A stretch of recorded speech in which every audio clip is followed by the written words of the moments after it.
एक सज्जन के बच्चे थे, उनका एक लड़का था, वो था इंजीनियर। जब वो इंजीनियर बन गया तो पिता के मन में ये आया कि इनकी शादी करनी है, तो शादी में हमको लेना है बहुत सारा दहेज। क्यों दहेज लेना है? क्योंकि हमने इंजीनियर बनाया है। इंजीनियर बनाया है तो जितना पैसा खर्च किया है उतना हमको चाहिए। लड़के ने बहुत समझाया, पिताजी मैं योग्य बन गया हूँ, इंजीनियर हूँ, अपने पैर पे खड़ा हूँ, आपको किस चीज़ की कमी है? लेकिन उन्होंने लड़के की एक बात नहीं मानी। उन्होंने कहा नहीं, शादी होगी तो इसी शर्त पे होगी। बेटी का बाप बेचारा विवश था। उन्होंने कहा ठीक है। उन्होंने अपना घर बेचा, दहेज के पैसे इकट्ठे किए, शादी होने को हुई। शादी जब हो गई तब अब बारी आई थी उस लड़के की। वो आनंद जो इंजीनियर था वो ये कहने लगा अपने ससुर जी से, ससुर जी अब एक मांग मेरी है, बाकी मांग तो आपने पूरी कर दी, लेकिन एक मांग मेरी जरूरी है। बोले क्या? बेटी का बाप का मुंह उतर गया कि इतना सब करने के बाद भी कोई मांग बच गई।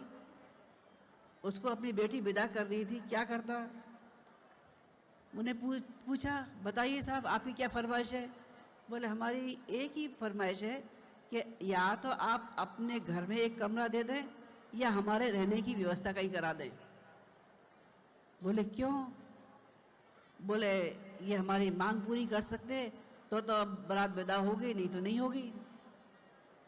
बच्ची के पिता विवश थे, उन्होंने अपने घर में ही एक कमरा खाली कर दिया। उन्होंने कहा ठीक है, अभी और कोई तुम्हारे पास में है नहीं, आपके लिए ये कमरा खाली है।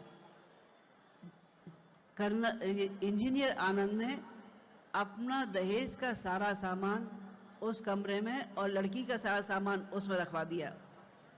पिता बार बार कहे लड़के के, चलो भाई बारात विदा होनी है, बारात विदा होनी है, तुम कहाँ फंस गए? उन्होंने कहा पिताजी शादी हो गई है, दहेज का पूरा सामान आपने मुझे बेच दिया है, ये सारी रकम आपके पास मौजूद है। अब तो मैं जितनी ज़िंदगी बची है वो सारी ज़िंदगी इनकी सेवा में निकालूंगा जिन्होंने मुझे खरीद लिया है। वो आनंद उस समय तक डटे रहे जब तक पिता ने ये नहीं कह दिया दहेज की सारी रकम वापस कर दी जाए।